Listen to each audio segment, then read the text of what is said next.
I started covering the U.S. men's national team around 6 years ago.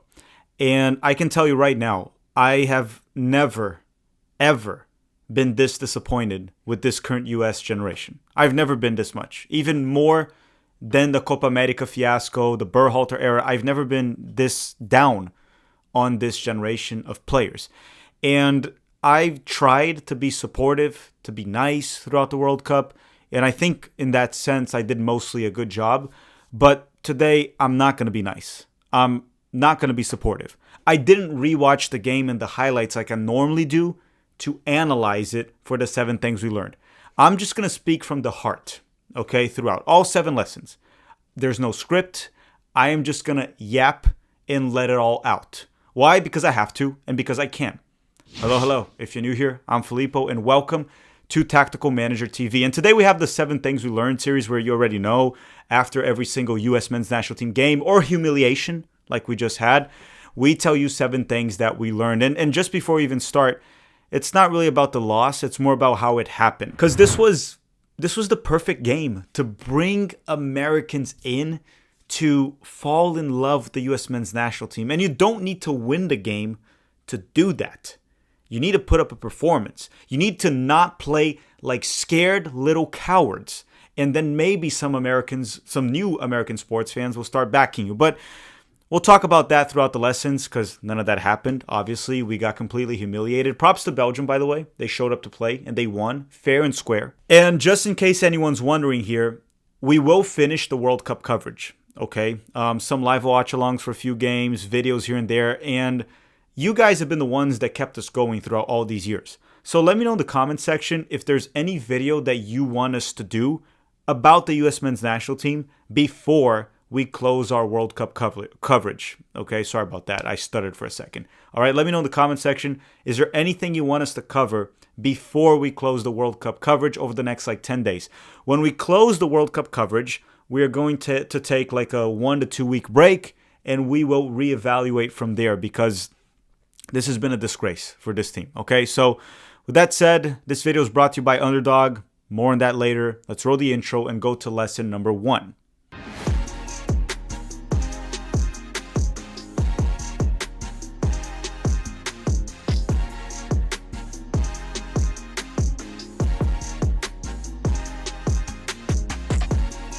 Lesson number 1, it's not about the loss. Like losing to Belgium can happen. That's fine, right? I mean, I would be upset, but not angry like I am right now. Look at Mexico, the way they lost to England.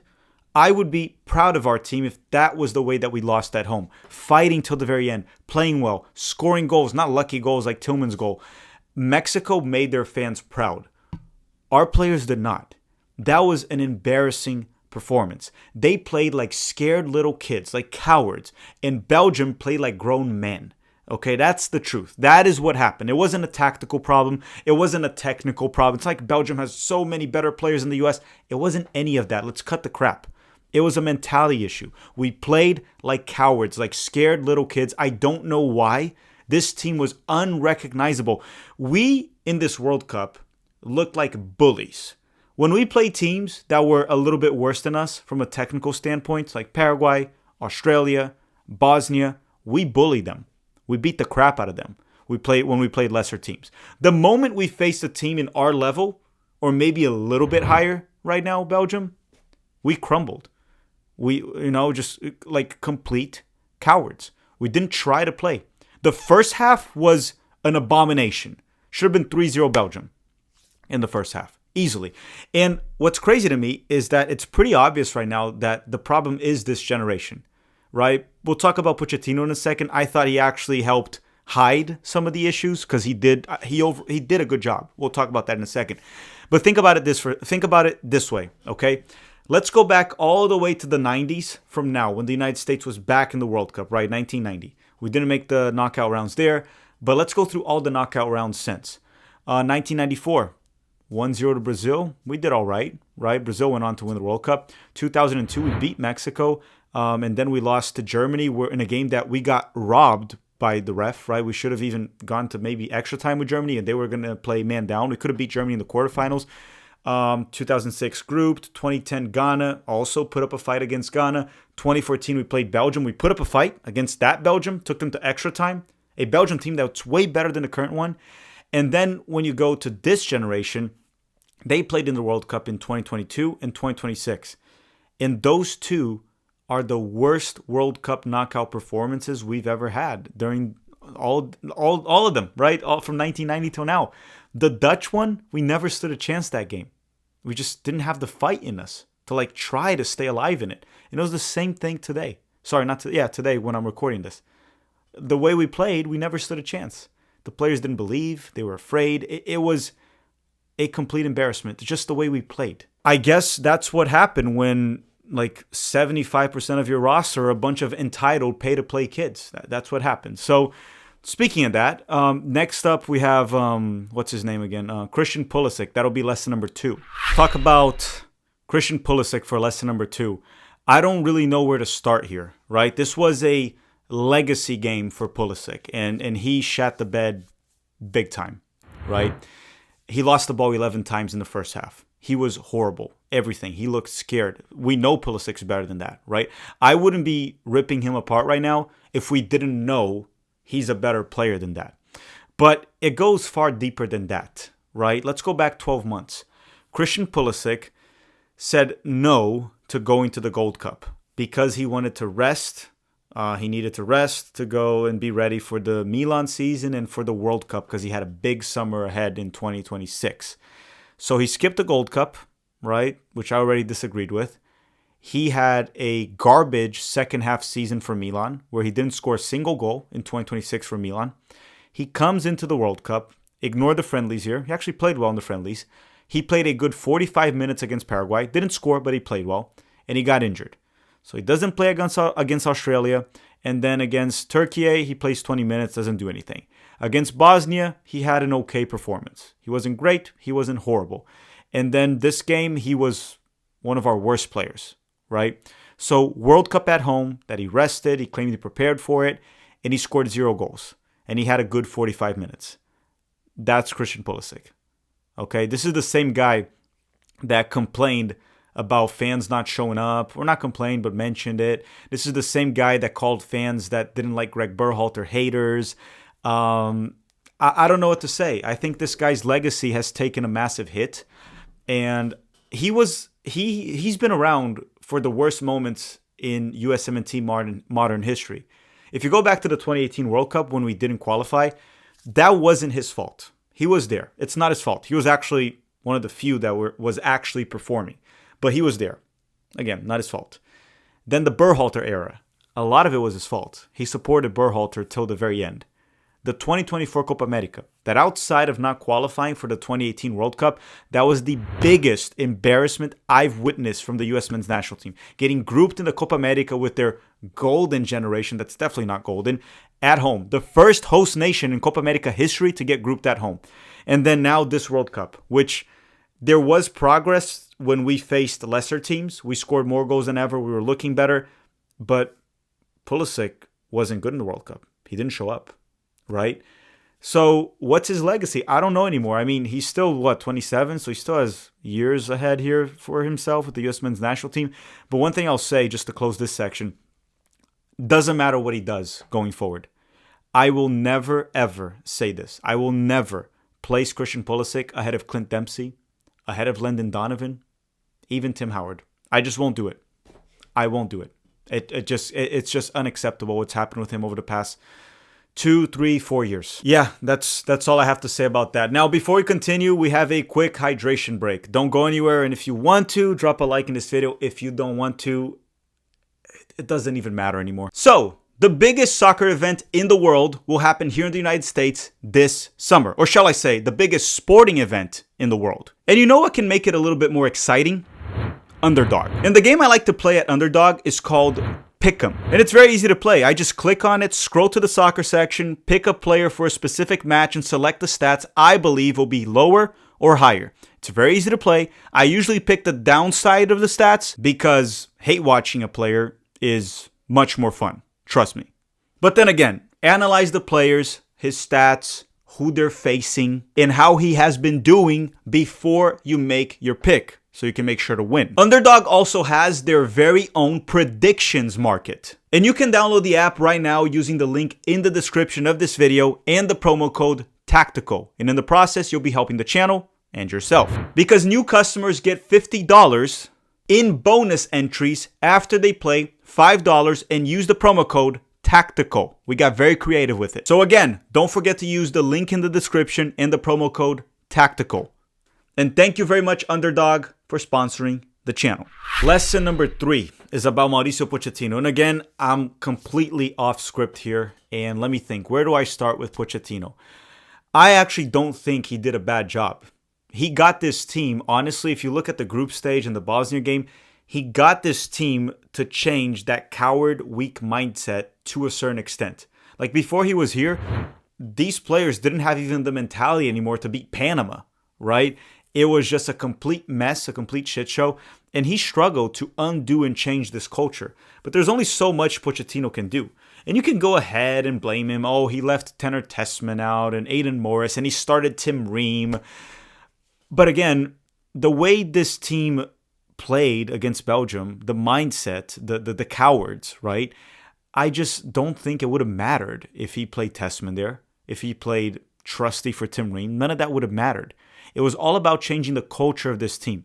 And I think he changed for as far as he could. And like I said, we look like bullies. He changed it to a point where this team started to believe and get there where they can beat lesser teams.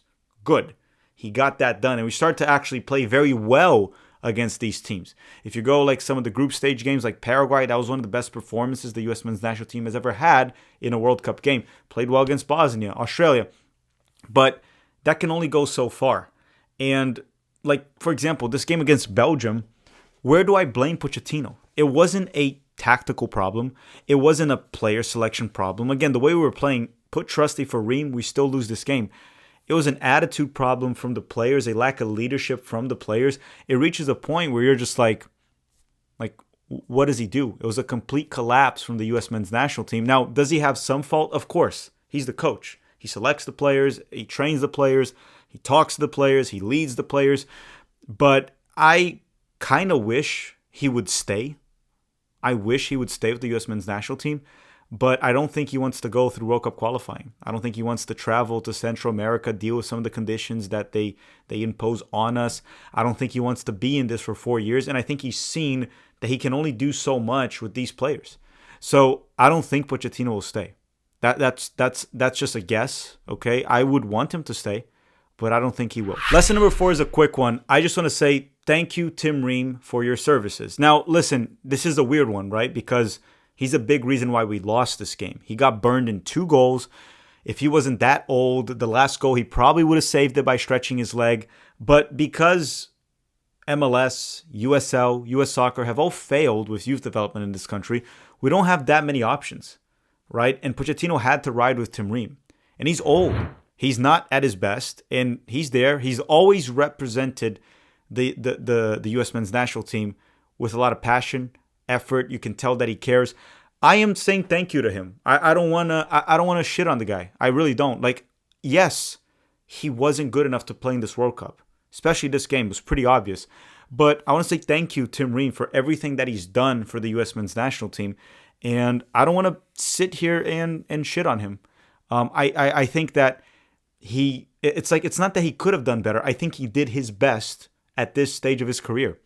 And you guys can say whatever you want. Like, yes, he did get burned 2 goals, and the other one you can say whatever you want to say. But I wanted to use this lesson to say thank you to him for everything that he has done for the U.S. men's national team, unlike a lot of the players from this generation. Lesson number 5 is we have a goalkeeping crisis, right?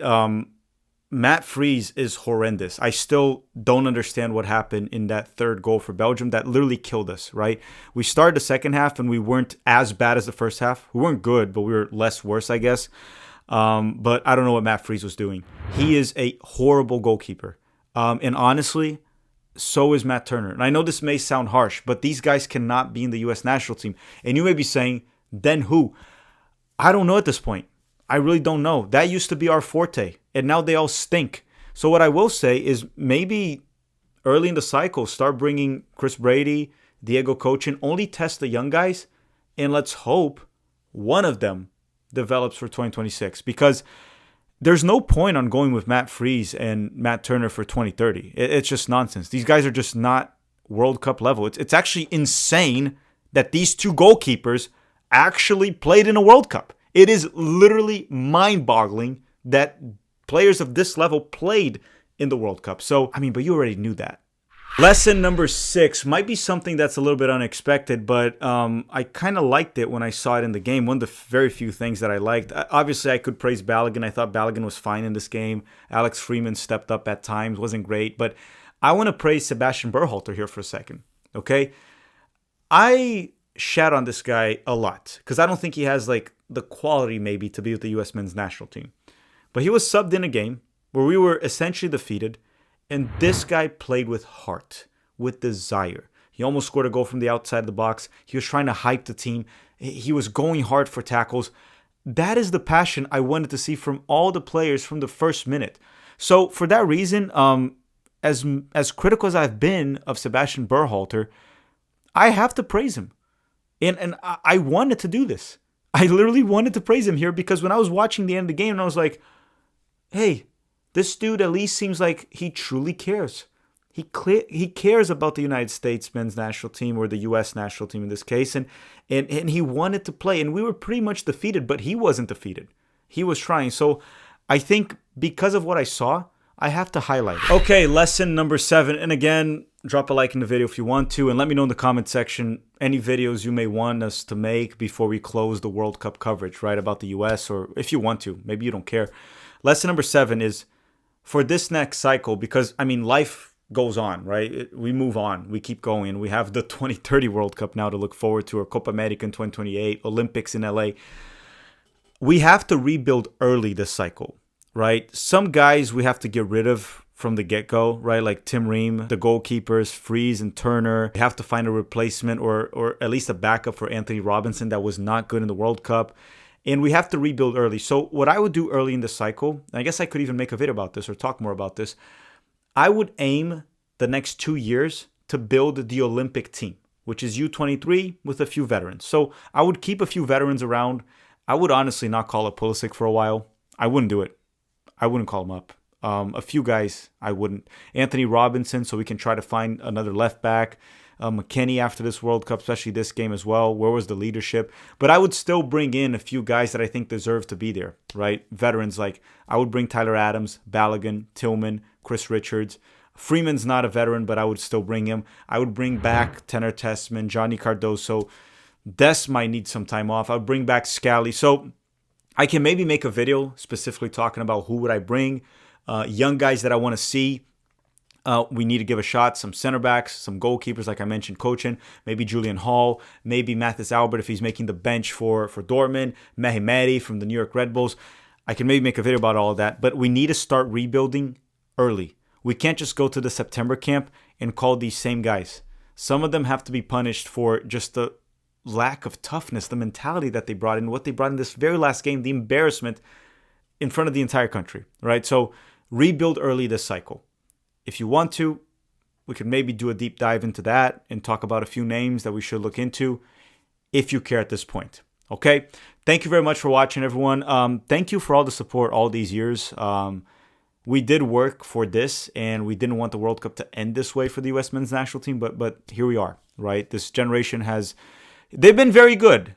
They've been very good on disappointing us, embarrassing us, and many other things, right? So it's unfortunate. That's all for today. If you want, drop a like before you go, comment, whatever you want. Thank you very much for watching. And yeah, have a great day. Bye-bye.